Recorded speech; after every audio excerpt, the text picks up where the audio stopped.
오늘은 바이너리 서치 알고리즘에 대해서 진도를 좀 나가보도록 하겠습니다. 맨 처음에 바이너리 서치에서 기본이 되는 알고리즘을 알아봤죠. 배열에서 특정 키를 찾는 거, 그걸 알아봤었고요. 그 다음에는 실제로 더 많이 쓰는 로우 바운드와 우퍼 바운드에 대해서 알아봤습니다. 자, 오늘 진도를 나가겠습니다. 최적의 해를 찾는 문제를 보통 옵티마이제이션 프로블럼이라고 부릅니다. 이 그래프를 한번 보시면은 y는 fx라는 그래프를 표현한 거고요. 이 fx 안이 어떻게 생겼는지는 모릅니다. 그런데 곡선 형태를 보면 굉장히 복잡한 형태로 돼 있죠. 그래서 아마 굉장히 고차원적인 어떤 함수인 것 같아요.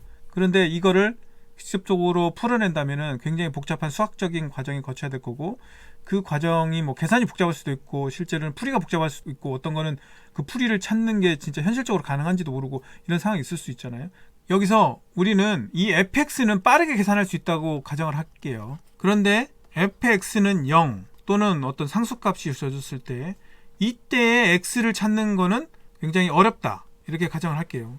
이런 경우라면 우리는 어떻게 풀어낼 것인가, 이거에 대해서 지금부터 관심이 있는 거고, 이 그래프는 잘 보시면은 어느 한 지점에서만 0이 돼요. 그래서 이 한 지점이 0인 이 형태를 어떻게 하면 쉽게 풀어낼 수 있을까, fx가 어떻게 생겼는지 우리는 몰라도 그거에 대해서 오늘 집중적으로 다뤄보도록 하겠습니다.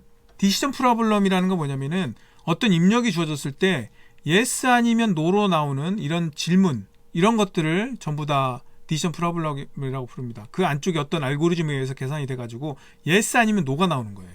예를 들면 연속된 구간이 있다고 할 때 x의 어떤 값에 대해서 어디는 yes가 나오고 어디는 no가 나오고 어디는 yes가 나오고 yes가 나오고 이렇게 나올 수도 있고요. 또는 계속 no가 나오다가 어느 시점부터 yes가 나올 수도 있고, 뭐 이런 식으로 다양한 형태가 나올 수 있을 거예요. 어쨌든 간에 인풋이 주어졌을 때 그 인풋에 대한 어떤 결과를 만들어내는데 yes 아니면 no로만 빠르게 대답해낼 수 있는 요거를 디시전 프로블럼이라고 부르고, 그때에 계산하는 알고리즘이라고 할까요? 요거를 디시전 프로시저라고 부릅니다.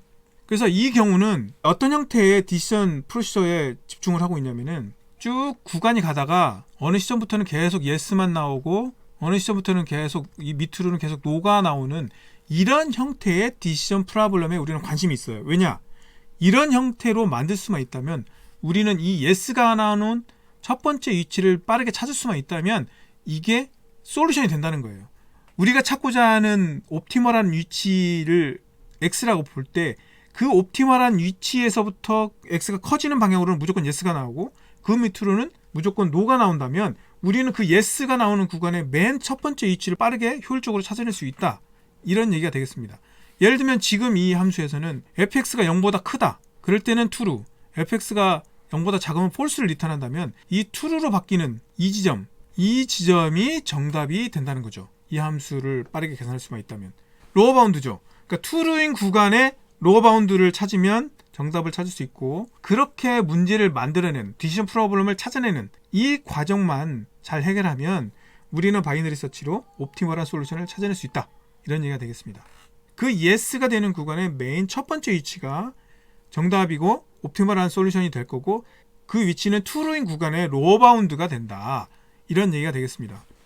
그런데 살짝 달라진 건 뭐냐면은 앞에 로어 바운드는 배열에 대해서 설명을 드렸고, 지금 설명드린 이 디시전 프로블럼 같은 경우는 배열에 대해서도 나올 수 있지만 대부분은 배열이 아니에요. 그냥 컨티뉴어스한 값에서 보통 어느 위치를 찾는 그런 것들이 대부분이에요. 그래서 형태가 조금 달라집니다. 여기서 이제 decide라고 하는 함수를 하나 만들었는데 결정을 내리는 거예요. 이게 true이냐 false이냐를 결정을 내려야 되는데, 만일에 low가 여기 있었고 high가 여기 있었다면 우리는 언제 high를 내리고 언제 low를 올릴 거냐, 이거잖아요. 그러면은 true일 때 high를 내리겠죠. 그래야 low 바운드를 찾을 테니까. false일 때 low가 옮겨갈 거잖아요. low는 false인 구간에 있어야 될 거고 high는 true인 구간에 있어야만 그 경계를 찾을 수 있으니까, 쉽게 이해하도록 하기 위해서 제가 low가 움직이는 조건을 위에 올려놨고 high가 움직이는 조건을 밑에 적었었거든요. 근데 우린 decide는 true를 리턴하니까 결국엔 true인 조건이 앞에 오는 게 그래도 이해하기 편하죠. 그래서 일부러 이렇게 두 개의 순서를 바꿨어요. 이렇게 low를 움직이는 조건을 만들려면 앞에 not을 붙여야 되니까 보기가 좀 별로 안 좋죠. 원래 low 바운드에서 else에 걸렸던 것들이 지금 여기 이 조건으로 와야 되는 거고, 그 다음에 low가 움직여야 되겠죠. false인 구간에서 low가 움직이는 거죠. 이렇게만 돼 있다는 거예요.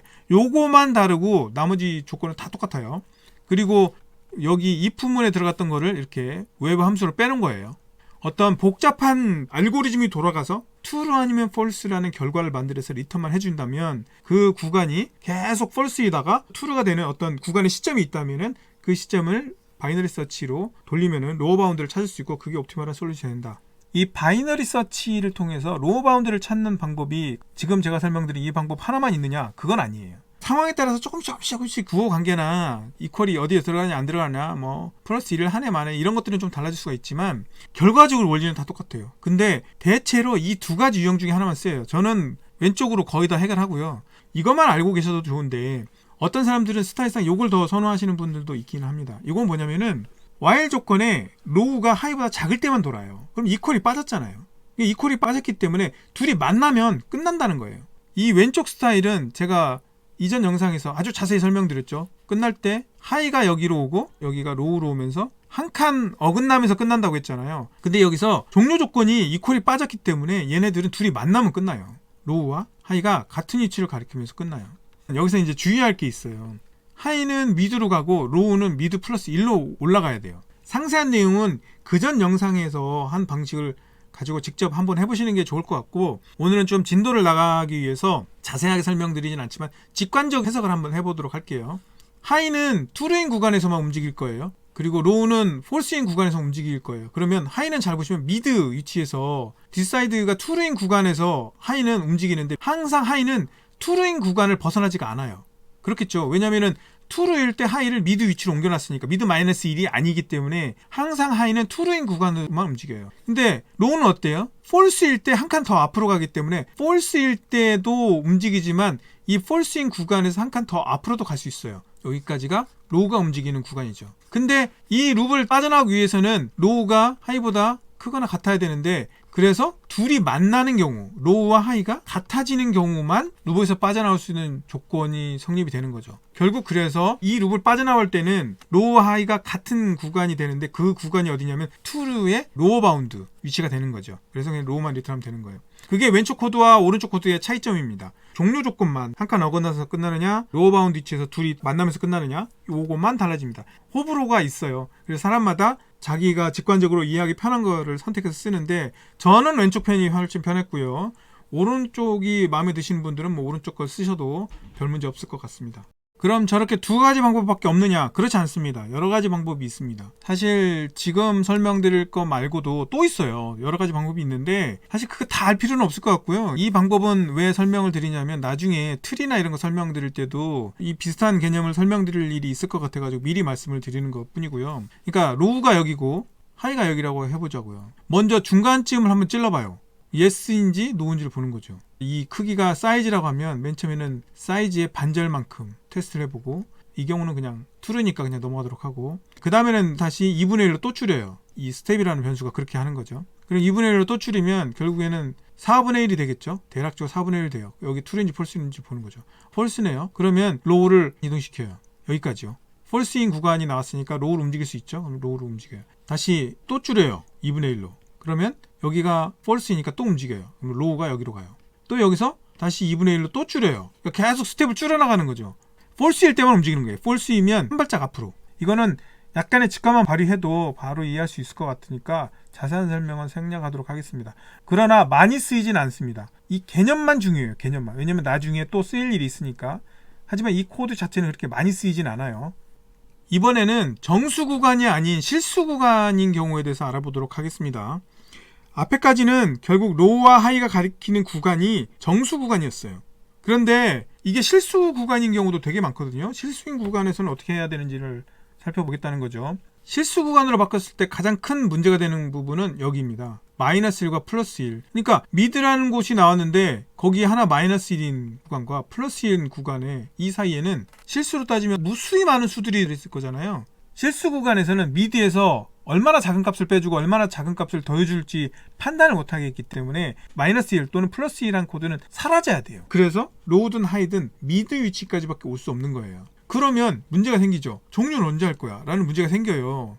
그래서 이 새로운 종료 코드를 만들어서 넣어야 되는 거죠. 그 첫 번째가 뭐냐면은 이런 식으로 하이와 로우가 일정 양만큼 가까워지면 거기서 그냥 끝내버리겠다는 거예요. 저 입실로는 뭐 10의 마이너스 6승 또는 10의 마이너스 9승 10-4성 이런 식으로 정의해 놓고 그 입실론 값보다 클 때만 룹을 돌고 그 이하로 다가오면 거기서 그냥 끝내겠다. 이런 식의 정의를 할 수가 있어요. 또 하나의 방법은 뭐냐면은 룹을 내가 계산을 해보니까 한 100번 정도면 충분하더라. 그래서 더 심플하게 그냥 룹 횟수를 제한을 걸 수도 있어요. 왜냐면 부동소 수점이라는 것 자체가 한계점도 가질 수도 있고 또 처리하고자 하는 정밀도에 한계가 있을 수 있잖아요. 물론 이 두 개를 합칠 수도 있습니다. 어쨌든지 간에 중요한 거는 제약을 걸어야 된다. 네 문제를 연속해서 풀어볼 건데요. 첫 번째 문제로 리트코드 852번을 한번 풀어보도록 하겠습니다. 이거는 되게 유명한 문제예요.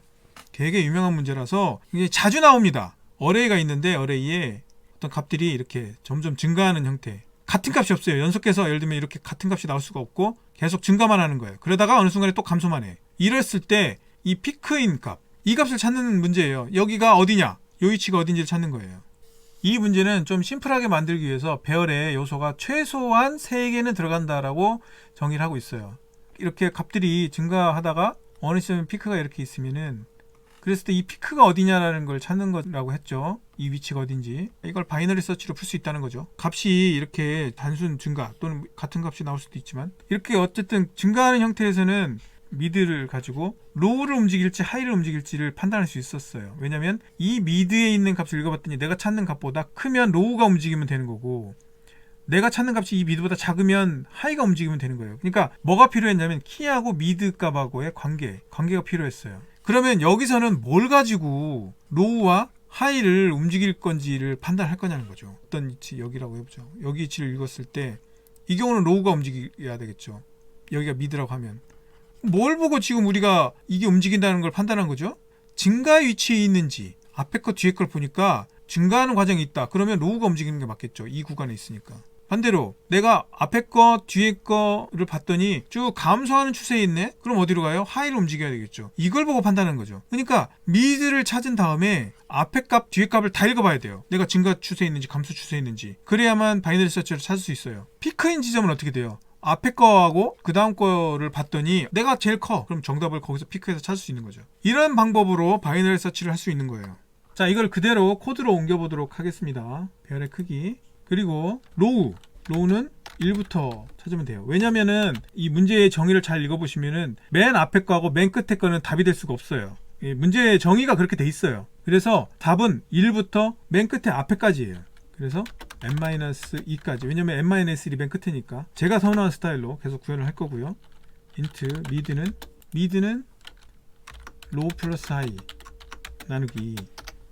로우와 하이가 굉장히 큰 값이었고 오버플로우가 날 수 있다고 그러면 어떻게 한다고 그랬죠? 제가 이것도 옛날에 설명드렸는데 로우 플러스 하이 마이너스 로우 나누기 2 하면 된다고 했죠. 왜냐하면 중간에 이 더하는 과정에서 오버플로우가 날 수가 있어요. 로우와 하이가 굉장히 큰 값이면은 로우와 하이가 각각 인티저 범위에 있긴 하나 로우와 하이를 더했을 때 정수 범위를 벗어날 수가 있잖아요. 굉장히 큰 값이면. 그런 문제를 피하려면 이렇게 하는 게 좋아요. 로우 더하기 하이에서 로우를 뺀 차이를 2로 나눈 걸 더해주면 절대로 오버플로우가 중간 과정에서 나올 수가 없어요. 그러나 어쨌든 지금 이 문제에서는 그렇게 중요한 건 아니니까 이렇게만 해놓고요. 피크 지점 왼쪽 미드 지점에서 앞에 거보다 내게 크고 미드 게 더 크고 미드가 미드 플러스 1보다 크다면 얘가 피크죠. 그러니까 얘가 피크니까 여기서 어떻게 하냐면은 이 미드를 그냥 리턴하면 끝나죠. 바이너리 서치를 배울 때 처음 나왔던 그 코드를 구현하는 거나 똑같아요. 그렇지 않고 증가 추세에 있을 때 1보다 크고 여기 1 빼놓고 나왔네요. 미드 플러스 1 이렇게 증가 추세에 있다면은 로우를 미드 플러스 1로 옮기면 되겠죠. 그렇지 않으면 하이를 미드 마이너스 1로 옮기면 되는 거죠. 이렇게만 하면 끝나는 거죠. 이게 우리가 맨 처음 봤던 바이너리 서치 알고리즘, 우리가 흔히 알고 있는 바이너리 서치 알고리즘으로 피크 지점을 찾은 거예요. 한번 돌려볼게요. accepted 됐죠. 자, 근데 이렇게만 하면 재미가 없죠. 또 뭘 할 거냐면은 이렇게 바이너리 서치로 미드를 탁 찾으면 거기서 끝내는, 중간에 만나면 거기서 바로 끝내버리는 이런 바이너리 서치 알고리즘으로 푸는 경우는 극히 제한적이라고 했잖아요. 이 문제를 로우 바운드로 풀 수가 있어요. 그러면 로우 바운드로 풀기 위해서는 뭘 해야 된다고요? 디시전 프로블럼을 발견해야 돼요. 우리가 찾고자 하는 요 피크인 지점부터는 계속 true가 돼야 돼요. 계속 true가 돼야 되고 그 밑에까지는 전부 다 false가 돼야 돼. 이런 함수를 만들어야 돼요. 그 함수를 찾아보자고요. 잘 보시면 결국 왼쪽 구간은 계속 증가하죠. 이렇게 증가해요. 여기서부터 이렇게 또 감소하잖아요. 여기가 미드라면 미드에서 바로 앞에 한 칸만 봤을 때 이런 감소, 그러니까 두 개 값만 보는 거야. 아까는 세 개 값을 봐야만 내가 피크인지 아닌지 알 수 있었는데 내 위치하고 그 다음 위치만 보는 거예요. 내 위치하고 그 다음 위치만 봤을 때 내가 감소 과정에 있으면 true로 한다면 여기도 true, 여기도 true, 여기도 true, true, true, true가 되겠죠. 아까는 피크를 디텍트하는 거기 때문에 세 가지 유형이 나왔어요. 이렇게 이 세 가지 유형으로 와서 피크를 중간에 만나면 바로 거기서 딱 끝낼 수가 있었는데 지금은 그게 아니라 감소 과정에 있는 걸 true라고 하면 여기는 다 false가 되는 거죠. 증가 과정이니까. 그래서 미드를 봤을 때 그 다음 위치가 미드 값보다 작네? 그러면 true가 되는 함수를 만들자는 거예요. 예를 들면 어떤 i를 넣었더니 i 플러스 1과의 관계에서 여기가 이렇게 크다. 그러면 이건 true. 이렇게 됐다? 이건 false. 이런 함수만 하나 만들어내면 로우 바운드를 해결할 수 있는 디시전 프로블럼을 찾은 거죠. 여기서 decide 함수가 있는 거하고 똑같아요. 예를 들면 array mid가 mid 플러스 1보다 크다면 true잖아요. 그러면 이 경우는 high를 로우 바운드, 우퍼 바운드에서 설명드렸죠. 하나 뜨리고 여기는 low를 mid 플러스 1로 옮겨요. 그리고 나오면은 low가 답이겠죠. 그렇죠? 자, 이렇게 하면 되는 거예요. 요거를 그냥 그대로 함수로 뽑아내면 이렇게는 될 수 있겠죠. 예를 들면 decide로 함수를 바꿔보면은 이 배열을 또 받아야 되네요. 값을 안 바꾼다는 의미에서 콘스를 하나 붙여주면 좋은데 이렇게 한번 붙여줄게요. 그리고 x라고 받을까요? 그러면은 x가 x 플러스 1보다 크면 요거는 이제 decide로 바꾸면 되겠네요. 일단 mid를 집어넣으면 되죠. 이제 mid를 집어넣었더니 그 mid가 true이면 high로 움직이는 거예요. 이렇게만 해놓으면 로우 바운드 알고리즘으로 해결이 된다는 거죠. 네, 이렇게 해결이 됩니다. 일반적인 바이너리 서치로도 풀 수 있었지만 로우 바운드를 이용해서도 풀 수 있다는 거예요. 어느 시점부터 정답이 되는 위치부터는 계속 true가 되는 함수를 만들어내고 그 밑에는 false가 되는 이런 함수를 만들어낼 수만 있으면은 로우 바운드로 답을 찾을 수가 있다. 이런 얘기가 되겠습니다. 이 문제에서는 두 가지 방법으로 풀었죠. 하나는 전통적인 바이너리 서치로 푸는 방법과 로우 바운드를 이용해서 푸는 방법을 알아봤는데 로우 바운드로 푸는 방법이 아무래도 간단하죠.